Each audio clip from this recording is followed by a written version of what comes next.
welcome sa Tongs TV. Manood palagi at mag-subscribe na rin kayo para updated sa bawat video naming bago. Sa bawat video ay may aral kang makukuha, lalo na kung isa kang magsasaka. Gawain sa probinsya ang palagi naming content, kaya halika na sa Tongs TV. Mag-subscribe na kayo at manood palagi.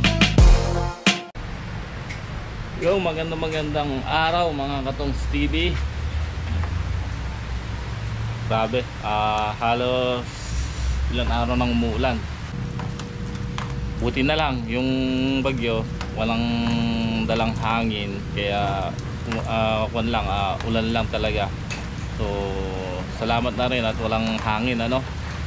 So ang ganda ng natin ng halaman. Kaya lang syempre nasosobrahan na yan sa tubig. Ayan, oh. Pati yung sili natin mga Katongs, yun, ang lalaki na. Yan, maambon-ambon pa rin yan hanggang kagabi. Kagabi magtamad, talagang buhos. Ngayong araw ay kuwan nga po ngayon na July 25, Huwebes.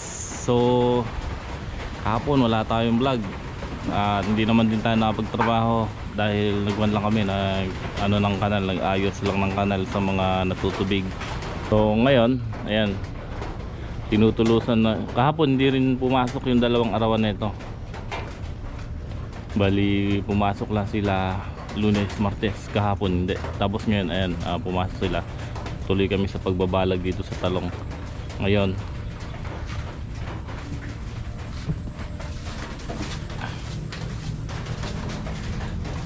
si damit ko, wala na tayong masuot. Hindi matuyo-tuyo yung nilabang nating damit. So ito yung bukawing dala namin noon nung Martes, nung binili namin ni Boss Jay. Tapos yung mga gamot at saka yung polyar na. Ito 1,000 pieces po 1,000 pieces po ulit ito.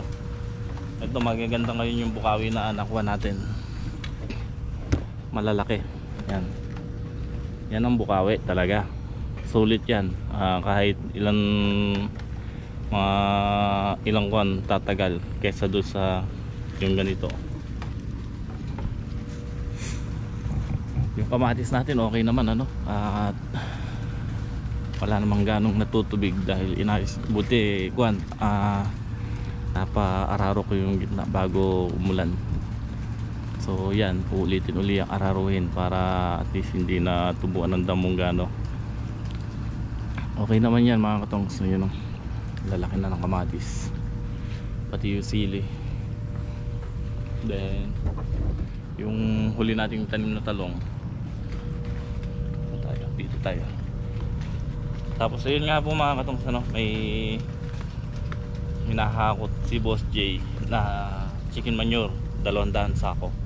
Ayan, may nahakot na rito na 70, 69.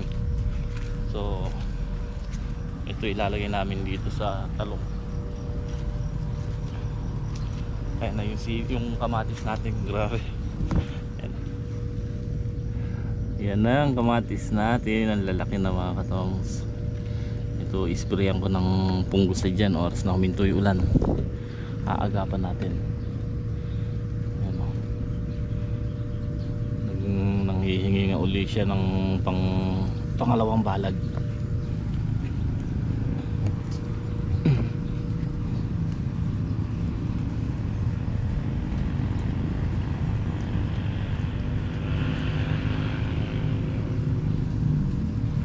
Ang ganda ng kamatis.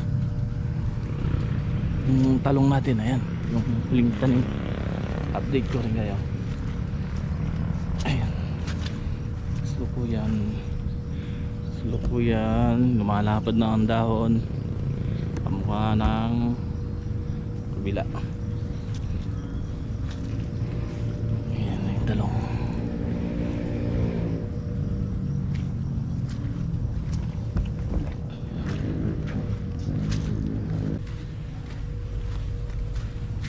Pakita ko yung sili, yung panigang sa inyo mga Katongs. Ayan, nangihingi na rin ng pangalawang balag.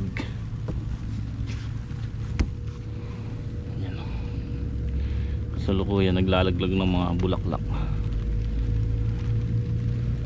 Ayan, oh. Nanghihingi na rin ang pangalawang balag to. So ito hanggang pangalawang balag lang naman yan eh. Basta naipit lang yung katawan yan, kahit na wala nang balag sa taas yan, okay na.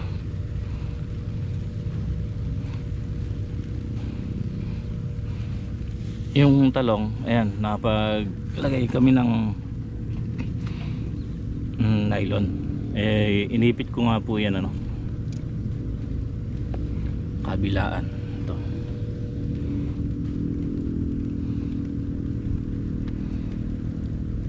Ano, pinupukpok niya? Ha? Pupukpukin niya? Tuhog na lang. Malambot na. Masagad naman eh.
So ayan mga katongs, andito po ako ngayon sa dulo ng ating talungan, kung saan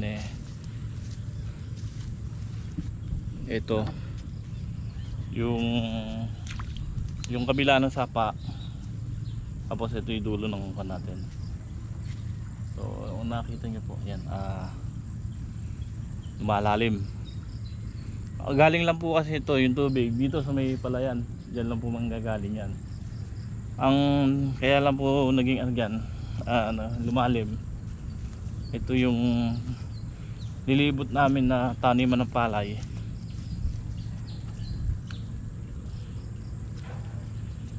So ayan, baha yan po kasi ang nangyari mga katongs, yung sapa ron may pigtas dun eh.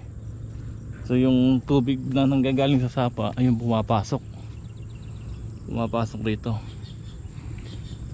So dito naman sa area natin hindi naman abutin to kasi nga pa naman to mataas na.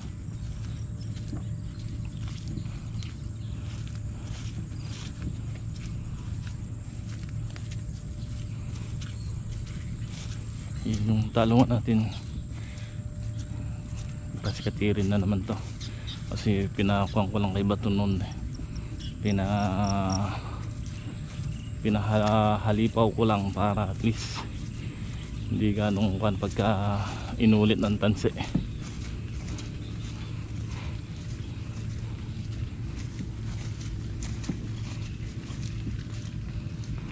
So hindi naman tayo na pinsala ng bagyo. Ayun. Yung talong natin. Ayan. Yung bagong tanim. Ito po. Ayan. Maganda naman. Malapad na yung dahon niya. Mag 2 weeks. Ayan yung dulo. Ayan. Mataas pa naman yan, hindi naman naabutin ano. So sa ngayon wala naman sa atin na pinsala sa bagyo at habagat.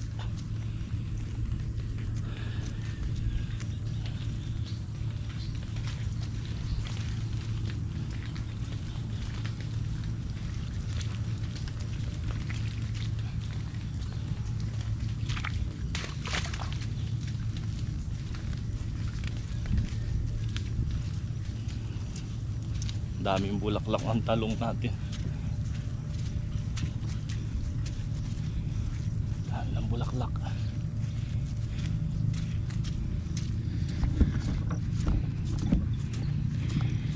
Kung may dalang hangin yung ulan, tumba yan. Buti na lang wala.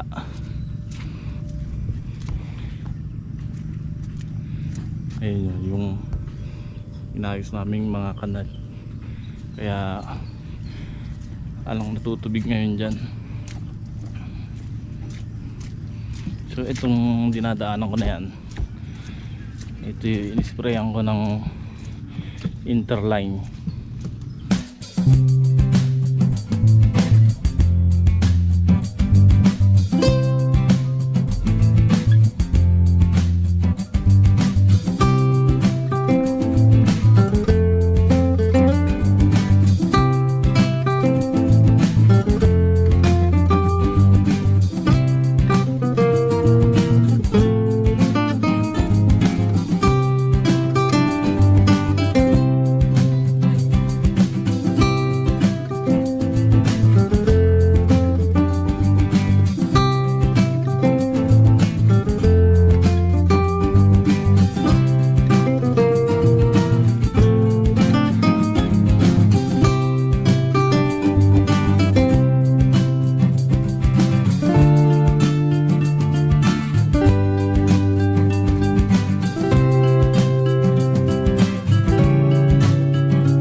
So ayan mga katongs, tanghali na at kakain muna kami.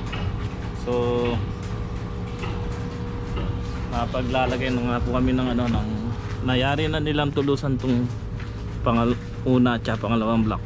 So sa dulo na rin sila. kung saan yung tapat din ng sili na wala pa ring mga bukawi. So puro dulo na lang. At na hahatakan na rin natin ng nylon na 3-ply muna. Ito 3-ply ang nilagay natin sa ibabaw para mapukpukan na ng serga. So yun, doon naman sila mag ng bukawi sa dulo, pati yung sili. Okay na. Kain muna kami. So nagluto lang ako ng ng makarel, sinigang na makarel. Ayan po, ginisa ko at saka nilagyan ko ng nor. Sarap sana yun, may talbos eh. Yun.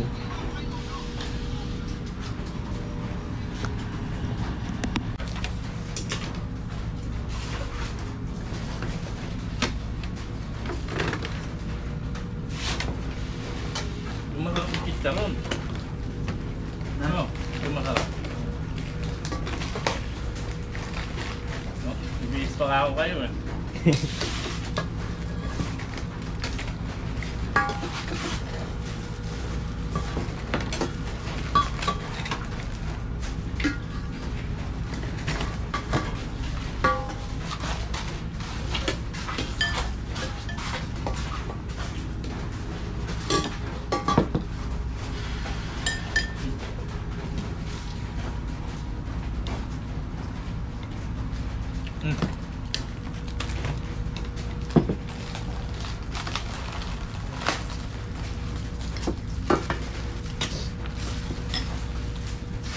Lumapit na.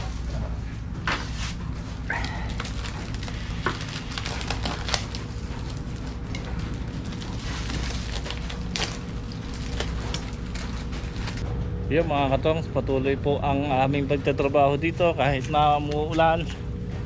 So ano lang po yung ulan, pabugso-bugso. Kumbaga yan, tulad yan.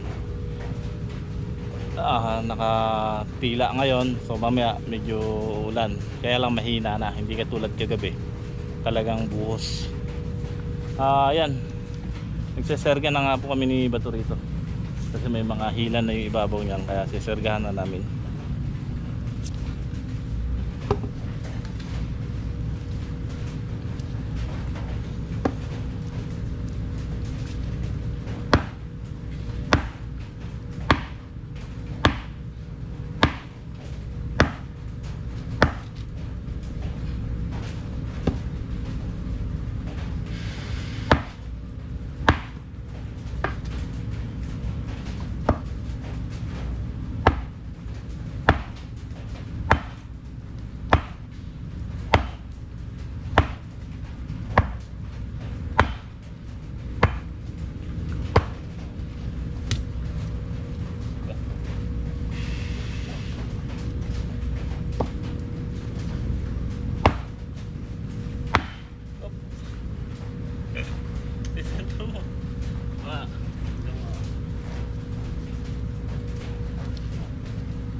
Okay mga katong, sa yan medyo gabi na nga po, siguro mag-alas 6 na. Galing nga po dito sila boss, kasama si Boss J, at saka may dalang chicken manure. So bali lahat may 140 na tayong chicken manure sako 140 sako na chicken manure. So ilalagay ko po dun yon sa kamatis, sili, at saka dito sa maliliit na talong. Tapos ayan, may dalang mga damit, kasi damit namin nanghingi ako, nagwan ako kay boss na baka meron silang mga doon, kasi naubos na yung damit namin halos simula pa nga nung Lunes, bali 5 araw ng umuulan.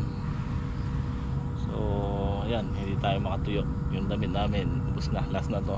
Tatandaan nyo mga katongs, ito pa yung suot ko nung Martes nung bumiyahe kami ni Boss J. So nung kumuha kami ng Bukawi, kaya nanghihingi ako kay boss. Ayun, marami naman siyang dala, mga panjama, damit. So ayan, dito nga po ako sa dulo. Yan, dito, ito yung sili natin.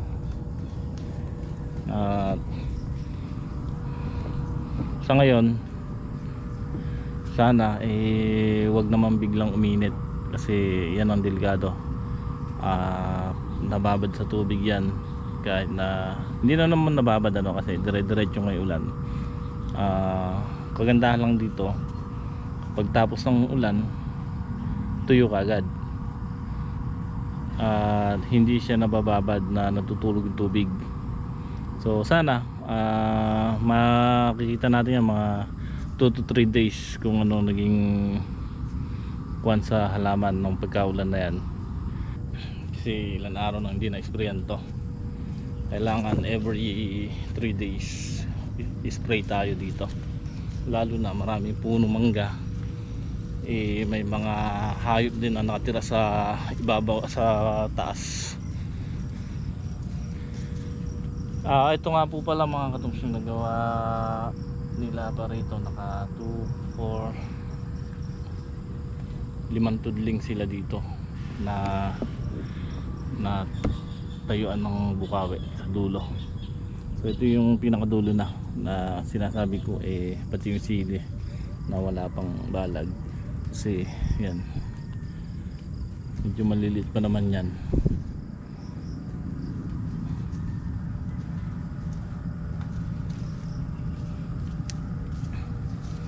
So inuuna namin itong talong, pagyayari itong sili. So pagyayari lahat balagan, uulit na naman kami maglagay ng letting sa pangalawa.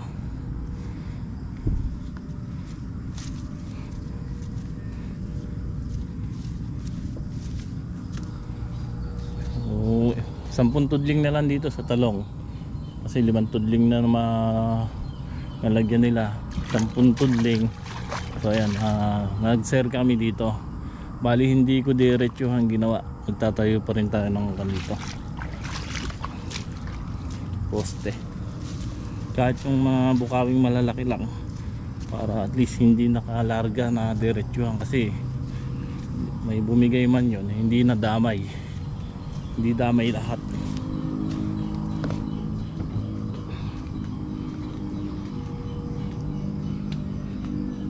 Ito sangka to mga katungs, pero hindi muna namin to ginawa para diretsong bumababa yung tubig, tsaka wala naman nanggagaling tubig dito. Ito yung talong natin sa dulo.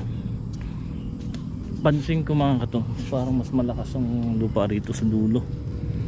Ganda yung kanang talong. Magto 2 weeks na to bukas, 14 days. Tapos yung kabila 1 month, July 26 bukas, 14 days to, halos 2 weeks. Yung malalaki natin 1 buwan bukas, kasi June 26 sinimulan tanim yun. Nayari ng June 28, 29.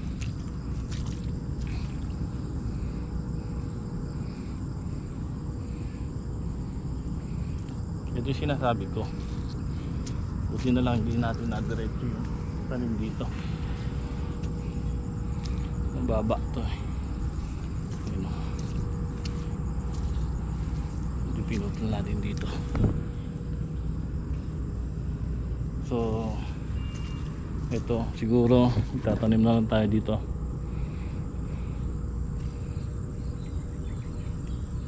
Maganda rito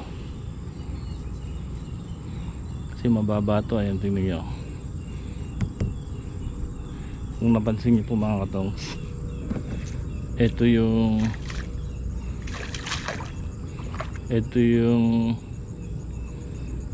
iniikot namin na tataniman ng palay. So ngayon alam na natin, ano, bagyan na lang, sasampan na dito. Pero hindi naman sasampayan kasi malakas naman din yung agos papunta ron. Nangyari kasi mga katongs, yung sapa rito, ayun, umaagos dito kasi may butas dun, oh. Pero kung wala yung butas na yon, hindi babaha dyan. Kaya bala ko pa naman dati diretso yung talong ko dito, kundi ala pan lang din. Siguro hanggang dun yan, hanggang dun, no, sa gitna. Pero yung dulo dun sa talong natin mataas yun eh.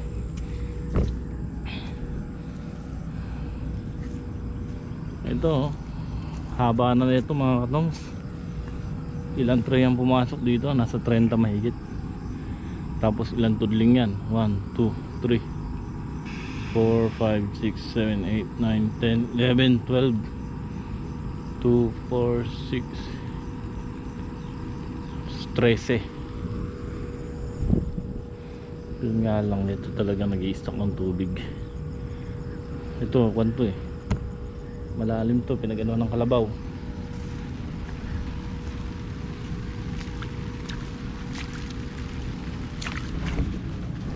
Yung kamatis sana walang nasaktan sa pagkaulan. Eh, madaming dalang damit nga si boss. Tapos bumili din ng kapote. Ay, siyempre si Rodin ko nakapapag pa. Ay, yung kapote ni dala ni boss, may yung panjamang kapote at may yung parang sambra. So tatlo po yan, tigi-tigi sa kami. Then may dalawang extra. Yan. Kasi ito yung mga dala ni boss na kwan sa amin, panjama. May ilan daw na pambabae dito, uwi ko na lang sa anak ko. Yan. May sambra, damit, panjama. Ayan o.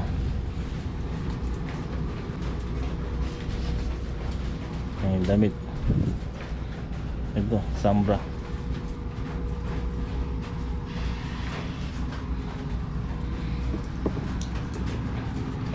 Dala ding tinapay, palaman, kape.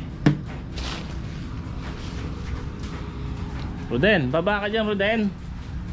Ito talaga. At syempre ito pa, flashlight. Ayan, chinards na nga yung isa. Yun.